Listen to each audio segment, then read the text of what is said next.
विजया एकादशी व्रत हरि कृपा का द्वार, राम नाम जप से कटे जन्म जन्म के भार। आप सभी को विजया एकादशी की हार्दिक शुभकामनाएं। जरा विचार कीजिए कितनी पावन होगी वो एकादशी जिसका पालन स्वयं मर्यादा पुरुषोत्तम भगवान श्री राम ने किया। जो भगवान संपूर्ण जगत के नियंता हैं, जिन्हें कोई नियम बांध नहीं सकता, वे भी जब धर्म और भक्ति का आदर्श स्थापित करने हेतु उपवास धारण करें तो समझ लेना चाहिए कि ये व्रत केवल फलदायी ही नहीं अपितु मोक्षदायिनी भी है। कहते हैं कि जब लंका विजय का समय समीप आया, भक्ति धर्म और कर्तव्य का संग्राम सामने था, तब श्री राम ने गुरुजनों से ऋषि मुनियों से परामर्श लेकर विजया एकादशी व्रत किया। ये केवल धर्म सम्मत कार्य नहीं था, ये संकट से पार कराने वाला मार्ग, पाप और भय का नाश करने वाला साधन और विजय का दिव्य सूत्र था। उस पवित्र एकादशी के दिन श्री राम ने न केवल स्वयं उपवास रखा, बल्कि अपनी संपूर्ण सेना, वानर भक्तों और प्रजाजनों को भी इसी व्रत का पालन करने को कहा, क्योंकि भगवान का अभिप्राय केवल अपनी विजय नहीं अपितु संपूर्ण प्रजा का कल्याण था और जगत को यह संदेश देना था कि सत्य और धर्म पर चलने वाला जब उपवास, संयम और भक्ति का सहारा लेता है तो उसके हेतु कोई भी असंभव कार्य नहीं रहता। विजया एकादशी के पुण्य प्रभाव से वानर सेना का भय मिटा, उनके मन में धैर्य बढ़ा और श्री राम के तेज में दिव्यता के साथ अदम्य पराक्रम भी जाग उठा। उस व्रत का फल ये हुआ कि अधर्म पर धर्म की विजय, अहंकार पर विनय की विजय और रावण जैसे दुरात्मा पर श्री राम की विजयी पताका फहराई। इसीलिए इसे विजया एकादशी कहा गया, क्योंकि यह पराजित नहीं होने देती। जो भी इसे श्रद्धा से करता है उसे सांसारिक और आध्यात्मिक दोनों ही क्षेत्रों में विजय प्रदान होती है। और आज हम सब इसी कथा को श्रद्धापूर्वक सुनने जा रहे हैं। संभव है कि इस शुभ श्रवण से भगवान श्री राम और श्री विष्णु भगवान का आशीष हम पर भी अवश्य बरसे। एकादशी का फल केवल उपवास या निराहार रहकर ही नहीं मिलता। ये फल तो तब भी मिलता है जब भाव से, भक्ति से, संयम से और संकल्प से हम कथा का श्रवण करें। सभी व्रतों में एकादशी का व्रत सबसे प्राचीन माना जाता है। पद्म पुराण के अनुसार स्वयं श्री ब्रह्मा जी ने देवर्षि नारद जी को उपदेश देते हुए कहा था कि एकादशी महान पुण्य देने वाली होती है।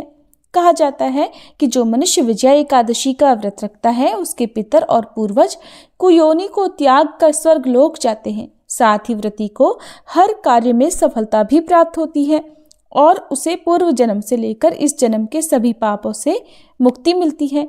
त्रेता युग में मर्यादा पुरुषोत्तम श्री रामचंद्र जी को जब 14 वर्षों का वनवास हो गया, तब वे भाई लक्ष्मण और पत्नी सीता जी सहित पंचवटी में निवास करने लगे। वहां पर लंकापति रावण ने जब माता सीता का हरण किया, तब इस समाचार से भगवान श्री राम और भाई लक्ष्मण अत्यंत व्याकुल हुए और माता सीता की खोज में इधर उधर भटकने लगे। बहुत दुखी होकर घूमते घूमते जब वह अपनी आखिरी सांसें ले रहे जटायु के पास पहुंचे, तो जटायु ने माता सीता के बारे में पूरी कहानी बताकर अपने प्राण त्याग दिए।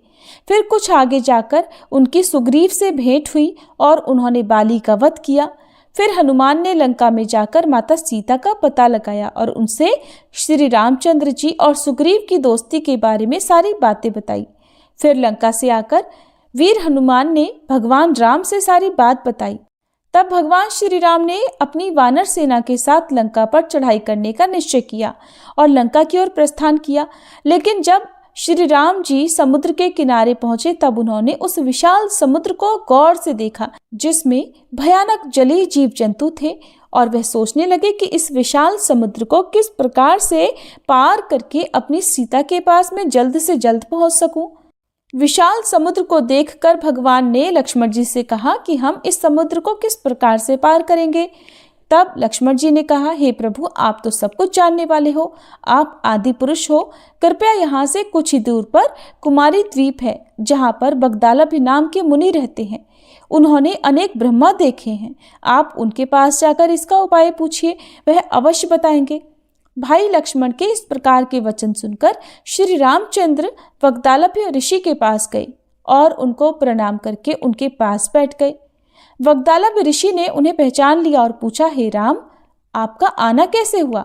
तब श्री राम जी कहने लगे, हे ऋषि, मैं अपनी सेना सहित यहाँ आया हूँ और राक्षसों को जीतने के लिए लंका जा रहा हूँ, लेकिन समुद्र को पार करने का कोई उपाय बताइए, क्योंकि इस विशालकाय समुद्र को आसानी से पार कर लेना मेरी समझ से परे है। इसी खास उद्देश्य से मैं आपके पास आया हूँ।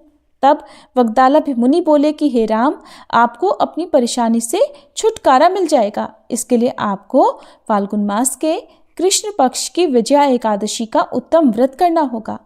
इस व्रत के प्रभाव से विजय प्राप्त होती है। हे राम, यदि आप भी इस व्रत को सेनापतियों सहित करोगे तो आपकी विजय अवश्य होगी। तब राम जी ने ऋषि के कहे अनुसार इस व्रत को किया और इसके प्रभाव से लंका पर विजय प्राप्त की। भगवान श्री कृष्ण कहते हैं, हे राजन, जो कोई मनुष्य विधि पूर्वक इस व्रत को करेगा तो तीनों लोकों में उसकी अवश्य विजय होगी। भगवान राम ने वग्दालभ्य ऋषि के द्वारा बताए गए व्रत की विधि को पूछकर ऋषि को प्रणाम किया। फिर वहां से चले आए और समुद्र के किनारे बैठकर आराधना करने लगे और विजया एकादशी का व्रत करके भगवान राम ने अपनी समस्या का समाधान प्राप्त किया। भगवान श्री कृष्ण कहते हैं, हे धर्मराज, जो मनुष्य इस व्रत को विधि विधान के साथ पूर्ण करेगा उसकी दोनों लोकों में विजय होगी। श्री ब्रह्मा जी ने नारद जी से कहा था कि जो इस व्रत का महात्म्य श्रवण करता है या पढ़ता है उसे वाजपेयी यज्ञ के फल की प्राप्ति होती है। भगवान विष्णु का किसी भी रूप में पूजन मानव मात्र की समस्त मनोकामनाएं पूर्ण करता है। हालांकि श्री राम भगवान स्वयं विष्णु भगवान के अवतार थे, फिर भी अपनी लीलाओं के चलते प्राणियों को सन्मार्ग दिखाने के लिए ही उन्होंने विष्णु भगवान के निमित्त इस व्रत को किया। इसलिए विजय की इच्छा रखने वाला इस उपवास को करके अनंत फल का भागी बन सकता है। ये था विजया एकादशी व्रत का महात्म्य और कथा का वर्णन। सभी प्रेम से बोलिए, विजया एकादशी की जय। एक बार अढ़ैया नाम के एक बहुत ही भोले भाले नवयुवक थे। अढ़ाई कहते हैं 2.5 किलो को, और उनका नाम अढ़ैया इसलिए पड़ा क्योंकि उनका आहार यानी भोजन कम से कम 2.5 किलो का होता था। माता पिता की मृत्यु के बाद अब उन्हें 2.5 किलो आटे की रोटी खिलाने वाला कोई बचा ही नहीं। अब जब भोजन की कमी पड़ने लगी तो वे एक आश्रम में गए और उन्होंने कहा कि हमें नौकरी पर रख लीजिए। साथ ही उन्होंने आश्रम वालों को बताया कि वो तो 2.5 किलो भोजन पाते हैं। आश्रम वालों ने कहा कि वहाँ तो भंडारा चलता है, तो 2.5 किलो भोजन की व्यवस्था तो हो ही जाएगी। अब उन्होंने अढ़ैया जी से पूछा कि आप क्या सेवा कर सकते हैं। तो अढ़ैया जी ने कहा, जो आप सेवा बताएंगे और सिखाएंगे मैं वो सब कर लूँगा। तो उन्हें गैया चराने की सेवा दे दी गई और उन्हें बताया गया कि वैष्णव सिद्धांत का पालन करते हुए आप जब गाय चराने जा रहे हों तब यहाँ से आटा और सब्जी साथ लेकर जाएं, जंगल में भोजन पकाएं, ठाकुर जी को भोग लगाकर फिर आप प्रसाद पाएं। अढ़ैया जी कहने लगे, लेकिन हमें तो भोग लगाना आता ही नहीं। अब आश्रम से उन्हें आज्ञा मिली कि जैसे ही भोग तैयार हो जाए तो भगवान को बुला लीजिएगा, वो भोग लगा लेंगे, उसके बाद आप प्रसाद पा सकते हैं। अब अढ़ैया जी गाय लेकर चराने के लिए गए तो साथ में उन्होंने गोबर के उपले बीन लिए और 2.5 किलो आटे की बाटी बना ली और आलू का भरता भी बना लिया। फिर कहने लगे, गुरुदेव के ठाकुर आइए भोग लगाइए। जो श्री राम बड़े बड़े ऋषि मुनियों की साधना से भी नहीं आते थे, वो उस भोले भाले भक्त के पुकारने पर स्वयं आ गए। और अढ़ैया जी ने जब आंखें खोलकर देखा तो धनुष धारण किए हुए श्री राम सामने खड़े थे। अढ़ैया जी ने कहा, आप कौन हो? तब भगवान कहने लगे कि लोग हमें श्री राम कहते हैं। आपने ही तो कहा कि गुरुदेव के ठाकुर आइए, और हम तुम्हारे गुरुदेव के ठाकुर ही हैं, तो हम आ गए। तब श्री राम ने कहा कि आलू के भरते की तो बड़ी अच्छी खुशबू आ रही है, हम भी तुम्हारे साथ खाएंगे। अढ़ैया जी ने कहा, हमें तो लगा बस आपको भोग लगाना होता है, आप सच में खाते हैं क्या? तो श्री राम जी कहने लगे, हम सबका नहीं खाते, लेकिन आप जैसे भक्त जब पुकारते हैं तो हम उनका जरूर पाते हैं। अब अढ़ैया जी तो बिल्कुल भोले भाले थे, कुछ भी नहीं जानते थे। इससे पहले ठाकुर जी की सेवा उन्होंने कभी की नहीं, न कभी भोग लगाया था। अब भगवान जो बड़े बड़े मुनियों के ध्यान में भी नहीं आते थे, वो उस भोले भाले भक्त के सिर्फ एक बार बुलाने पर आ गए। राम जी कहने लगे कि आप आंखें बंद करिए तो हम आपका भोग पाएंगे। अढ़ैया जी ने सोचा कि प्रभु बस 1 या 2 बाटी खाएंगे, चलो कोई बात नहीं, आज 2.5 किलो ना सही, थोड़ा कम ही सही, आज ऐसे ही गुजारा कर लेंगे। लेकिन प्रभु श्री राम ने तो सारी बाटी और सारा भरता खा लिया। अढ़ैया जी ने आंखें खोली, देखा तो ना तो भरता था ना बाटी थी, सब गायब। तो कहने लगे, प्रभु क्या आज आप हमें भूखा रखेंगे? तो भगवान श्री राम कहने लगे, जानते हो आपके गुरुदेव ने भोग लगाने के लिए क्यों कहा? क्योंकि आज एकादशी है, इसलिए उन्होंने आपको आटा दे दिया और कहा था कि आप खुद पका के भोग लगा लेना। अब वो आपको रोज आटा और सब्जी दे देंगे और आप पकाने के बाद हमें बुला लेना। तो अढ़ैया जी ने पूछा, आप रोज आएंगे? तो श्री राम जी ने बोला कि आप रोज बुलाएंगे तो हम रोज आ जाएंगे। अब अढ़ैया जी आश्रम पर जाकर अपने गुरुजी से बोले कि गुरुजी, आज तो आपके ठाकुर जी आए थे और हमारी सारी बाटी खा गए। कल से हम 5 किलो आटा लेकर जाएंगे, 2.5 किलो आपके ठाकुर जी के लिए और 2.5 किलो हमारे खुद के लिए। सुनकर गुरुदेव जी को तो हंसी आ गई, सोचने लगे कि 2.5 किलो आटा भी इनके लिए कम पड़ने लगा। तो उन्होंने भंडारी से कहा कि पूछने की जरूरत नहीं है, ये जो भी मांगे इन्हें दे दीजिएगा। अगले दिन अढ़ैया जी फिर से गाय लेकर जंगल पहुंचे। गायों को चराने के लिए छोड़ने के बाद उन्होंने चूल्हा तैयार किया, बाटी और भरता बनाया। पत्तल में भोजन परोस के उन्होंने आंखें बंद की और बोले, गुरुदेव के ठाकुर जी पधारिए। आंखें खोलकर देखा तो आज तो श्री राम जी के साथ सीता जी भी आई थी। अढ़ैया जी ने पूछा, ये कौन है? तो श्री राम कहने लगे, ये तो हमारी अर्धांगिनी है। तो कल क्यों नहीं बताया था आपने कि आपकी अर्धांगिनी भी है? क्या ये भी भोजन करेंगी हमारे साथ? अढ़ैया जी ने पूछा। तो प्रभु श्री राम कहने लगे, ये भी हमारे जितना ही पाती है। तब अढ़ैया जी कहने लगे, भोग लगाइए गुरुदेव के ठाकुर। उनके ऐसा कहते ही माता सीता और प्रभु श्री राम जी सारी बाटी खा गए। अब अढ़ैया जी आश्रम में गए और गुरुदेव से कहने लगे कि गुरुदेव, कल से 7.5 किलो आटा लगेगा।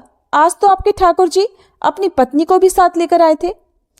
आश्रम में किसी को भी उनकी बातों पर विश्वास नहीं हो रहा था। उन्हें लगा कि शायद अढ़ैया जी गैयों को भी बाटी खिला देते होंगे। अब आज्ञा हुई कि उन्हें 7.5 किलो आटा दे दिया जाए। अगले दिन उन्हें बाटी बनाते बनाते दोपहर के 3 बज गए। पत्तल में परोसकर उन्होंने बोला, गुरुदेव के ठाकुर पधारो।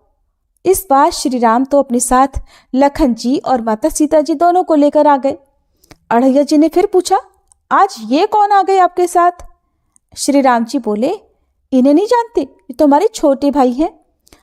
तो अढ़ैया जी बोले, अगर आप पहले बता देते तो हम व्यवस्था करके आते। अब जितना भोजन मैंने बनाया है उतना तो हम सबके लिए कम पड़ जाएगा। तो श्री राम जी ने लक्ष्मण जी से कहा कि बहुत सरल भक्त है, तुम नाराज मत होना। जब वे तीनों चले गए भोजन पाकर, तो अढ़ैया जी ने पत्तलों में से जो जूठन बची थी वो खुद खा ली। आज उनको एक अद्भुत आनंद महसूस हुआ। अगले दिन वो फिर से आश्रम से 10 किलो आटा मांगने लगे। उन्होंने बताया कि गुरुदेव, आज तो आपके ठाकुर जी के साथ एक गोरे गोरे भाई भी आए थे। अब गुरुदेव जी सोच रहे थे कि भला इस भोले भाले भगत को श्री राम, सीता जी और लखन जी का अनुभव कैसे हो सकता है। अढ़ैया जी ने आज 10 किलो आटा लिया, जंगल गए, बाटी बनाई और फिर बोले, गुरुदेव के ठाकुर पधारो। आज तो उन्होंने देखा कि आज तो साथ में विशाल गदा लिए हनुमान जी भी आ गए। अब उन्होंने राम जी से पूछा, आज ये कौन है? तो श्री राम जी कहने लगे, ये तो हमारे प्रिय सेवक हैं हनुमान जी। तो अढ़ैया जी कहने लगे, प्रभु अगर एक बार में ही बता देते कि आपके कुल में कितने लोग हैं तो हम उतने ही भोजन का इंतजाम करके आते। आप एक बार बता तो दीजिए कि कुल कितने लोग हैं, तो हम अपने गुरुजी से जाकर कह देंगे। ये सब बातें अढ़ैया जी श्री राम जी से कह रहे थे। तब श्री राम जी ने हनुमान जी से कहा, गुस्सा मत होना, ये बहुत ही निराला भक्त है हमारा। अब कोई बात नहीं, जितना भोजन था वो सभी को पवाना था। तो अढ़ैया जी ने सबसे कहा कि प्रसाद पाइए प्रभु। सब ने प्रसाद पाया और जो बच गया था वो सब हनुमान जी ने खत्म कर दिया। आज फिर वापस जाकर अढ़ैया जी ने गुरुदेव से कहा, गुरुदेव कल से तो आप मुझे 5 किलो आटा और दे दीजिएगा। आज तो आपके प्रभु के साथ एक विशाल सेवक भी आए थे। अढ़ैया जी की बातें सुनकर गुरुदेव को आज बहुत रोमांच हुआ। उन्होंने सोचा कि क्या प्रभु सच में करुणा करके इस भगत को दर्शन दे रहे हैं। उन्होंने सोचा कि अगली बार ये वापस आए तो मैं इनकी परीक्षा लूंगा। इस बार वो 15 किलो आटा लेकर गए, बाटी बनाई और फिर बोले, गुरुदेव के ठाकुर पधारो। अब राम जी पधारे, साथ में आज 2 और लोग भी थे। तो उन्होंने श्री राम जी से पूछा, प्रभु अब ये कौन है? तो राम जी कहने लगे, ये तो हमारे 2 और भाई हैं, भरत और शत्रुघ्न। फिर से आज सबने प्रसाद पाया। अब अढ़ैया जी वापस आश्रम में आ गए तो गुरुदेव से कहा, गुरुदेव कल से तो 20 किलो वाली आटे की बोरी ही दे दीजिएगा। अब आपके ठाकुर के साथ इतने और ठाकुर आते हैं कि वो तो सब कम पड़ जाता है, और आपके तो इतने ठाकुर हैं, फिर तो हम उनके लिए अब दिन भर भोग ही बनाएंगे। अब अगले दिन वो बहुत सारी व्यवस्था करके गए, आटे की बोरी भी लेकर गए, जंगल में ले जाकर गैयों को चरने के लिए छोड़ दिया और एक पेड़ के नीचे सारी सामग्री रख दी। लेकिन आज उन्होंने कुछ भी नहीं पकाया और आवाज लगाई, गुरुदेव के ठाकुर पधारिए। अब प्रभु श्री राम आ गए। आए तो कहने लगे, आज तो कुछ भी खुशबू नहीं आ रही है, क्यों कुछ बनाया नहीं क्या? तो अढ़ैया जी बोले, प्रभु आपके साथ तो आपकी पत्नी है, सेवक हैं, इतने दिन से आप हमारे हाथ का प्रसाद पा रहे हैं, आज हम आपके हाथ का पाना चाहते हैं। अब तो प्रभु ने सीता जी की तरफ देखा कि ये तो बहुत अलबेला भक्त है। सीता जी अनंत सामर्थ्यशाली है और सभी शक्तियों की स्वामिनी है। अढ़ैया जी ने प्रभु से कहा, प्रभु हमने ना लकड़ी और ना ही उपला इकट्ठा किए हैं, आपके ये जो सेवक हैं इनसे कहिए ये भी तो कुछ करें। तो श्री राम जी ने हनुमान जी से उपला और लकड़ियां इकट्ठा करने को कहा, लक्ष्मण जी को चूल्हा जलाने को कहा और मैया सीता जी भोजन पका रही थी। तब उन्होंने प्रभु से कहा कि आप भोजन बनाइए, तब तक हम गायों को इकट्ठा करके आते हैं।